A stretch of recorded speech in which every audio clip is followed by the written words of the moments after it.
G'day, it's Tony Burke. Thanks for joining us on Facebook Live. I'm here, this is the set, just had Malcolm Turnbull there, and this is where Bill spoke from. In the debate, I think the fascinating thing that we just saw was Malcolm Turnbull had decided he had a speech, he was going to deliver the speech, didn't actually matter that much what he was asked. And so you had a couple of times early on where the question was asked, Malcolm Turnbull would give his speech, and they'd say, now, hang on, can you get back and answer what was actually asked? Things, and pretty simple questions like, we want to know about you and what you believe, and who in fact are you? And that question right at the beginning actually provided the arc for the whole debate in terms of what happened with Malcolm Turnbull. Because for Malcolm in that debate as PM, that opening question, who are you, was the question that we all started to ask more and more as the debate went on. He went through a Tony Abbott immigration fear campaign, a Tony Abbott fear campaign on spending.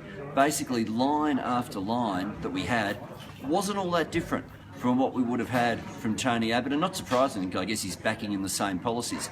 The only one that was his new policy, that was his own, was the policy about the $50 billion tax cut for the top end of town. Now, in those tax cuts, that was a refrain that Bill kept returning to the entire debate. So no matter which issue it was, Bill kept bringing it back to, well, hang on, we're talking about choices here. And the choices we're talking about are, if you want to protect Medicare, if you want to protect bulk billing, if you want to properly look after our schools, then you're making a choice. And if you're willing to spend money and throw it away at some of the biggest companies, and in particular, Bill made specific references to the banks, then that's a different priority, a fundamentally different priority to what Labor's about. I think the high point in the whole debate, which kept to this theme as well, was when Bill Shorten, it was about 2/3 of the way through, just looked straight at Malcolm Turnbull, didn't call him Mr. Turnbull, didn't call him Prime Minister, just said, Malcolm, the difference is I genuinely lead my party, your party leads you.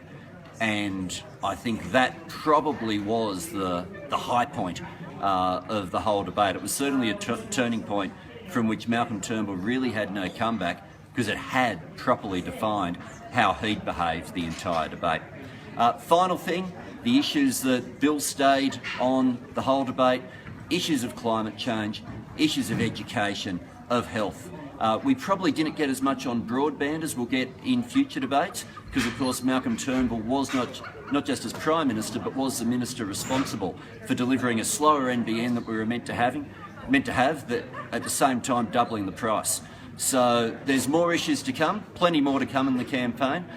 Week 3's now done on the 5-week campaign, and anyone who looked at that tonight would have to say, if there was someone who was acting like a Prime Minister, it was Bill Shorten, not the rants and the scare campaigns we were hearing from the other guy. Thanks for joining me.